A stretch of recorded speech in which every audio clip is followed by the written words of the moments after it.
You're here asking for a pardon with restoration of firearms, and you were sentenced May 23rd, 2011 in Washita Parish for possession of cocaine. You received a 3-year hard labor sentence. Is that information correct, Mr. Rice?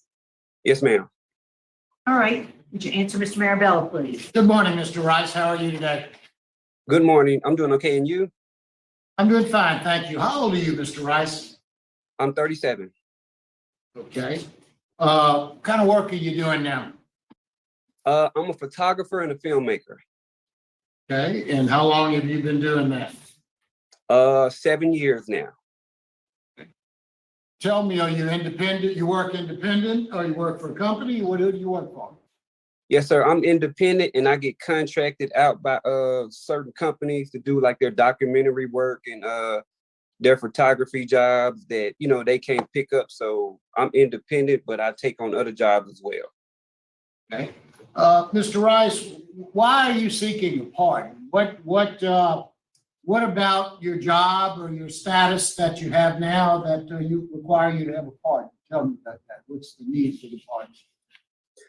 Well, I have custody of 2 of my children. I have 3 children, and I have a daughter that's about to graduate in May, and I'm planning to move to Dallas, Texas to further my career, and I have some people wanting to invest in me, and I just don't want to have anything tied to me when I take my children and I leave the state, and I just want to be on a good note going forward with my life.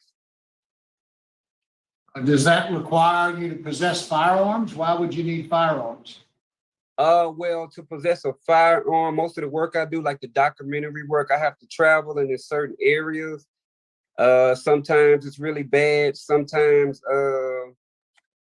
it can get like that. And like I said, I have 2 children living at home with me. And one incident I had, this guy actually, burst in our home, and I actually talked him out the house and, got him to the front to where we called the police and they got the situation rectified. But I just want to have, the ability to have a firearm in my home just in case, because I'm a single parent. Since you were terminated from probation, I think back in 2013, is that right? Have you been arrested for anything since then? No, sir. The only thing I had was a traffic ticket, and it was a child support stipulation that I went to jail for, where I had a warrant, but I had my child at the time, so they ended up getting that cleared. And anything other than that, no, sir. And you say you have custody of your children? You have full custody, partial custody? What's the situation with your children? I have full custody of my daughter, and my youngest son, I have primary custody of him. Yeah, and how old are your children? My oldest child is 17, my oldest son is 10, and my youngest son is 7. Mr. Rice, part and parcel of my decision on what we do today is going to depend on how honest you are, okay? Yes, sir. So I read your pardon application, and I want you to tell me what you did that caused you to get arrested. I know you were charged with, you pled guilty to possession of cocaine. You were arrested originally for distribution. So I want you to be very honest with me and tell me what you did, because I don't think you were honest in your application. So I will leave it with that, and you tell me what your role was in this offense. Well, what happened was I was running the studio in the neighborhood that I lived in at the time, and I hired an engineer from California to come down here, and I paid him to train children on how to engineer and on how to produce music, from jazz music. I'm more interested in the sale of the cocaine. So you tell me what happened with the sale of the cocaine. What happened with the sale of Different cocaine occasions. was, Tell me what happened. Tell me what your role was. I didn't have a role. What happened was You I didn't was told, sell 3 rocks of cocaine to an undercover agent that was recorded twice? You're telling me that didn't happen? That's what you said in your application, and I don't believe you. So tell me in your own words what your role was. my role was that didn't happen. What happened was they wanted me to the police Who's officer, they? the officer at the time, the officer at the time that was arresting me, he wanted me to give up one of the younger guys that I was coaching. So How he did had he some, even get to you? this is what happened. Have anything to So do with selling drugs? no, Did you use drugs? no, You've never used drugs and you've never sold drugs. no, sir. Well, I'm listening for an answer. No, sir. Did you? So this is what happened. One of the guys that I was training to become a producer, he had some guns and he had a record. So they asked me that they had me sign affidavit to check my home and my studio or whatever. So I signed it. And they wanted some guns off him. So I didn't know anything about the guns off him. So I told them I can't give you him because Why I did don't they even come to you? sir.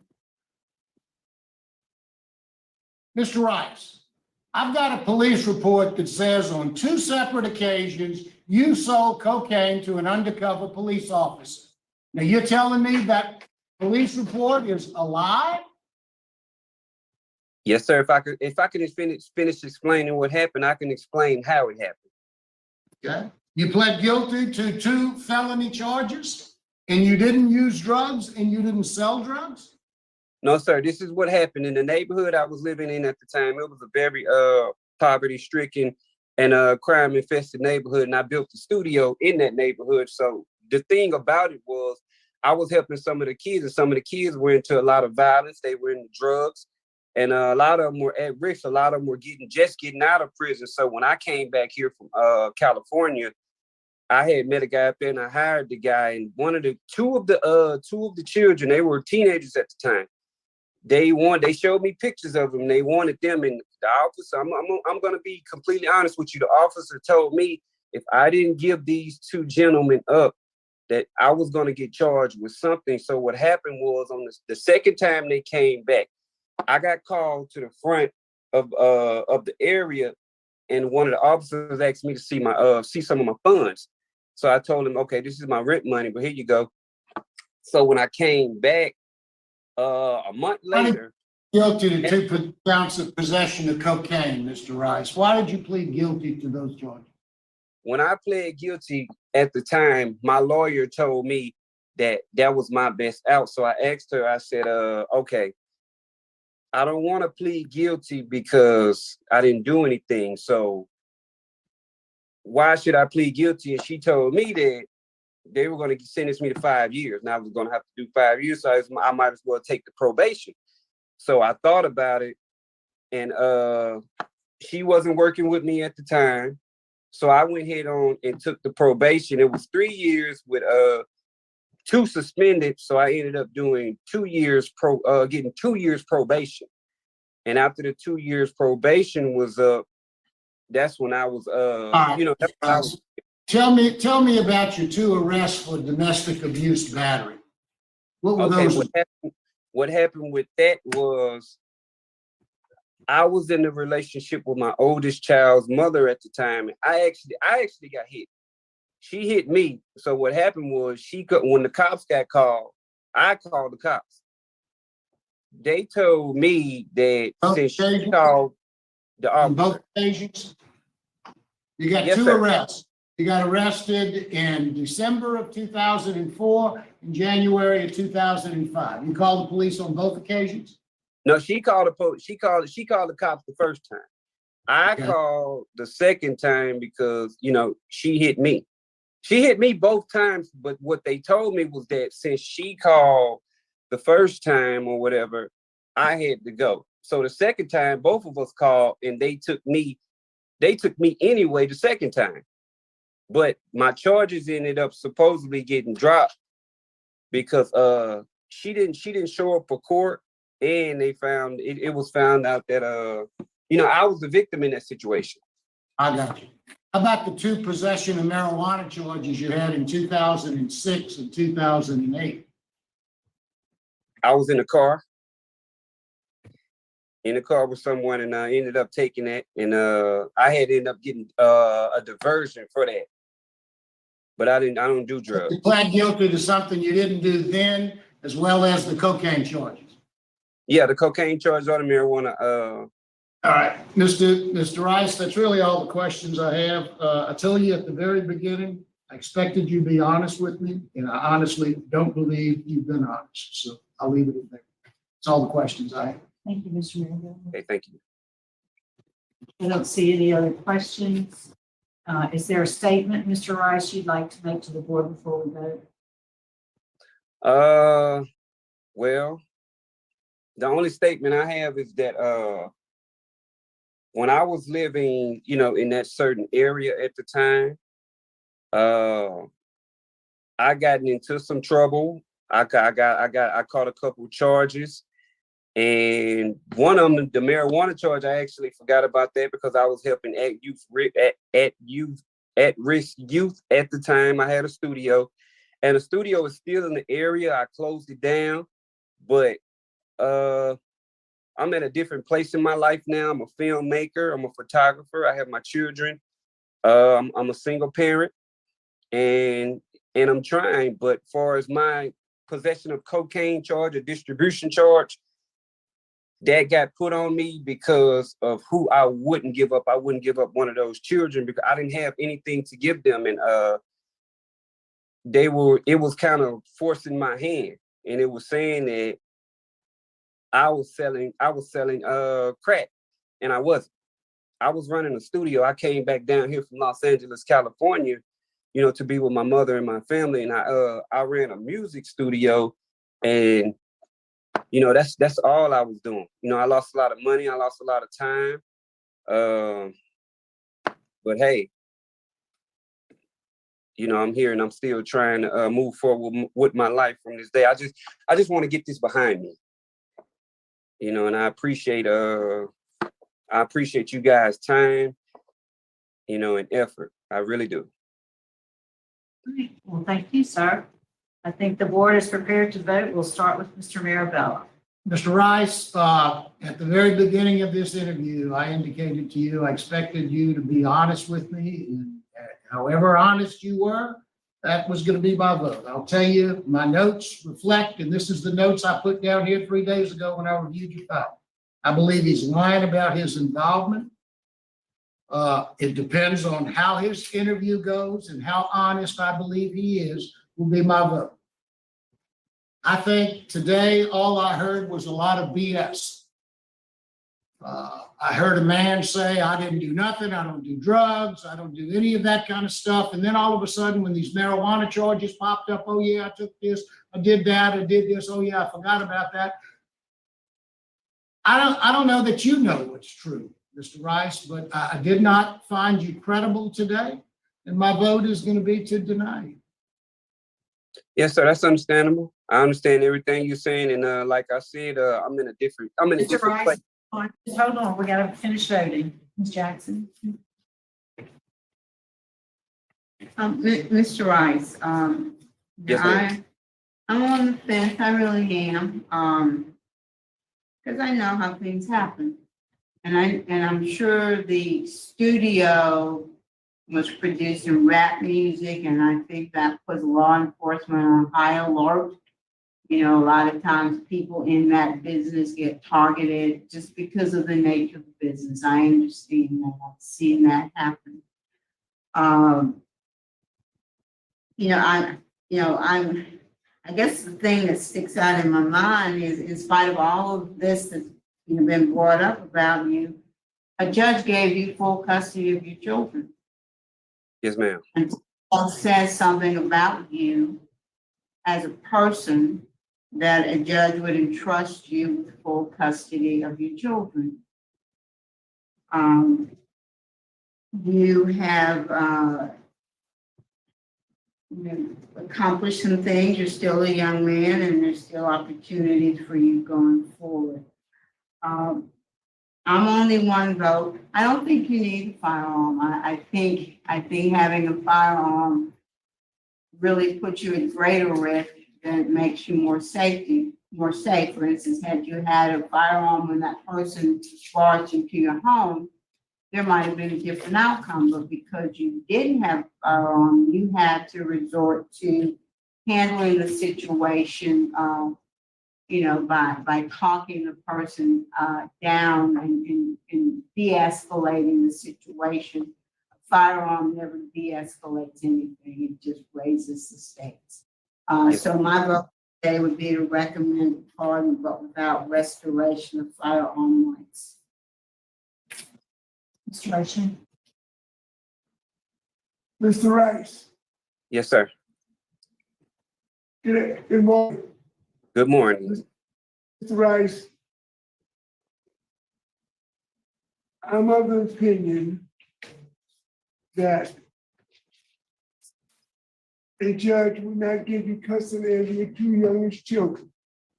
And I'm of the opinion the reasoning that Mrs. Jackson just gave is substantial enough for me to recommend a pardon without the restoration of firearms. Mr. Rice, Yes, ma'am. I agree with everything that everybody up here has said. I'm impressed that you were able to get custody of the children and they've been blessed by that. I don't think they're altogether forthcoming and with what really happened here, why you're here today. So my vote today would be to deny because I don't believe you told us all the truth. So you've received a split vote. You've got 2 favorable votes, 2 unfavorable votes. So the outcome of today's proceeding is that your application's been denied, sir. Yes, ma'am. Back to you. Thank you. That concludes our business. We'll adjourn at 12:02.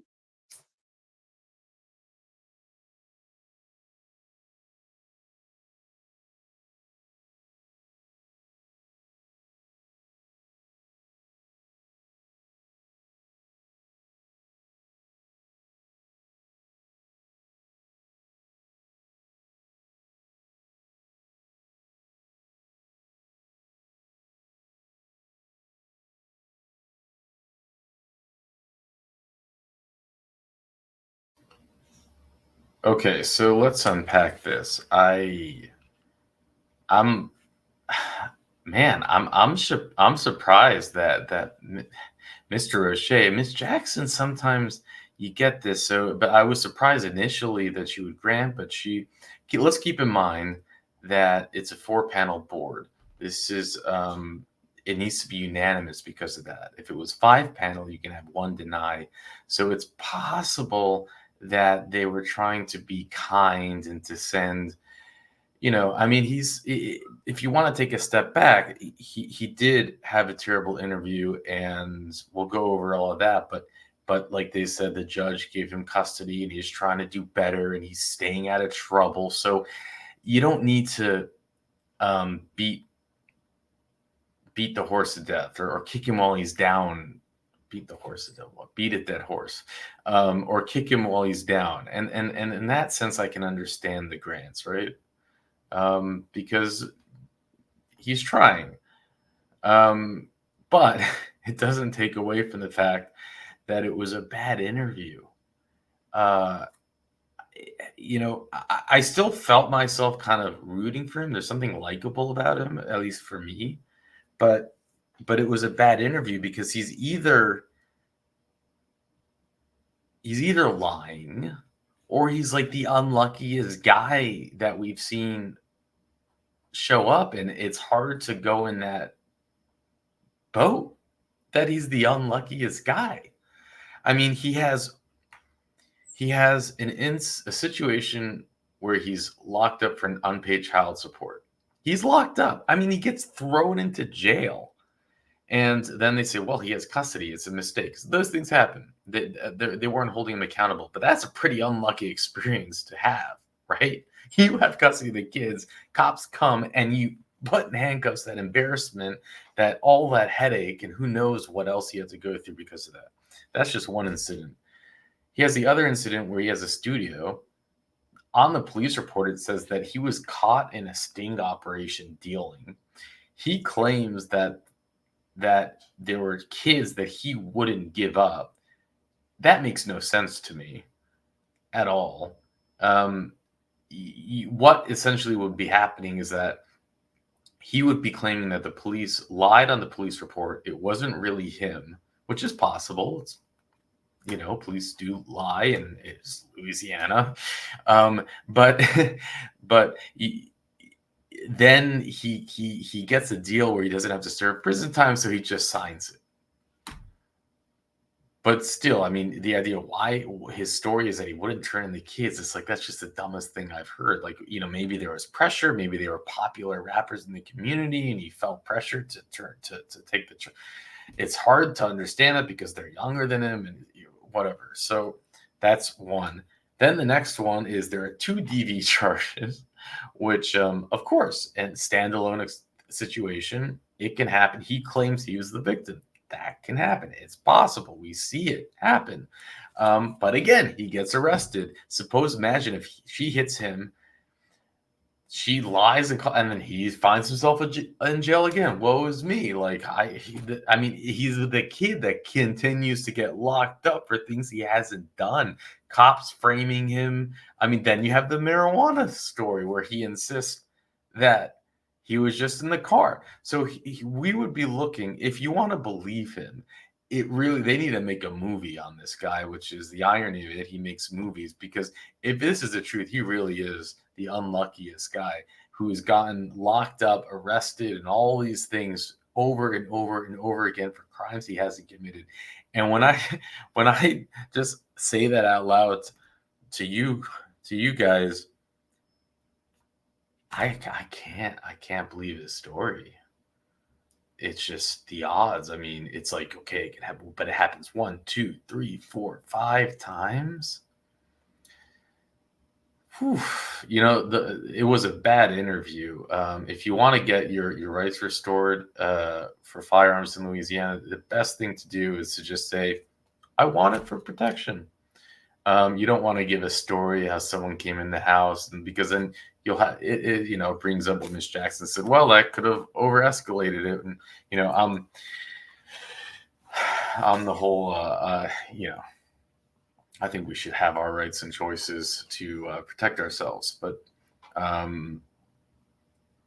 you just don't want to say that in the commutation hearing. And the best answer, but you don't want to lie, but works best. What I've seen work best is when you say, well, hunting is in my family culture, and I want to take my kids hunting, like the way that I was raised. But if it's not true, then don't say it. You do have to give him credit. He's got 3 kids, a 17-year-old graduating, a 10-year-old, and a 7-year-old, and he has custody of both. And that's a really good point. That's hard. That is hard to do. But I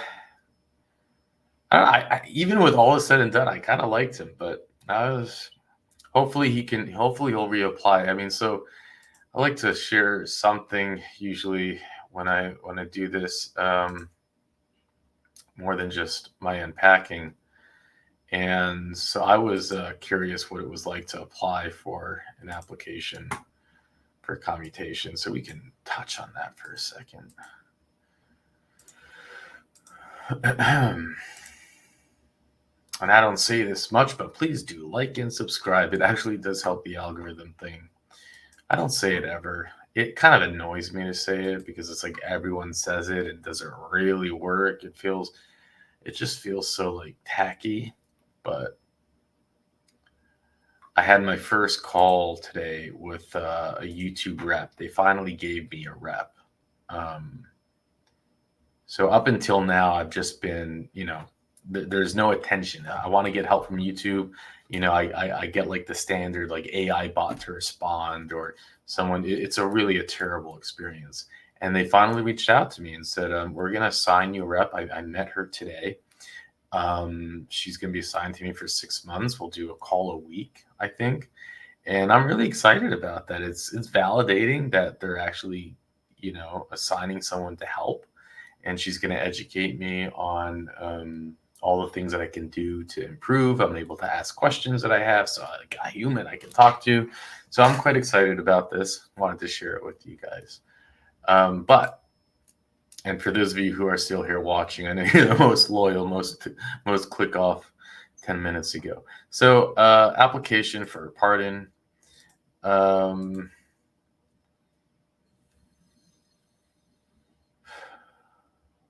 So they say all applications will be reviewed by the pardon board. The governor may pardon only Louisiana convictions and cannot pardon federal crime offenses or offenses from another state.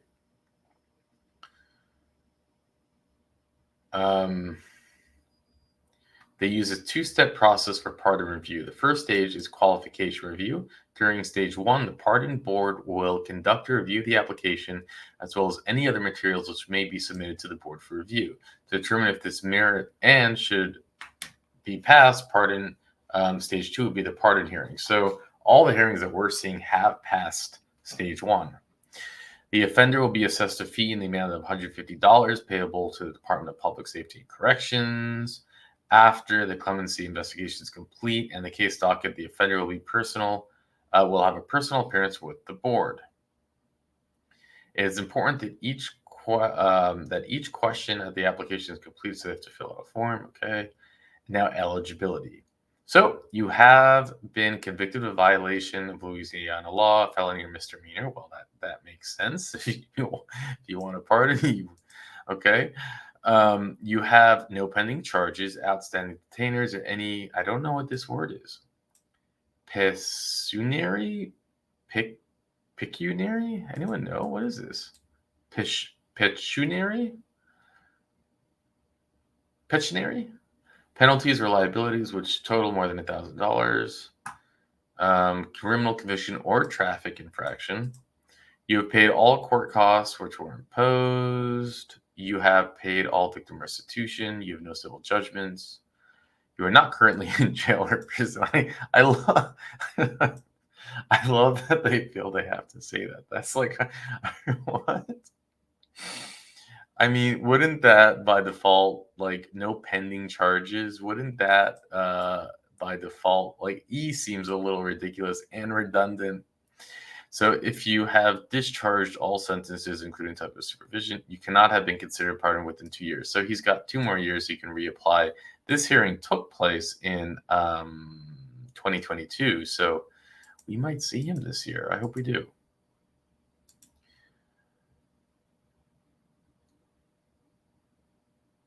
And that's it. I mean, it would be interesting if we see him again this year and if he takes a different approach. But again, I just don't know how you can be so unlucky that many times. But with that, I'll let you go.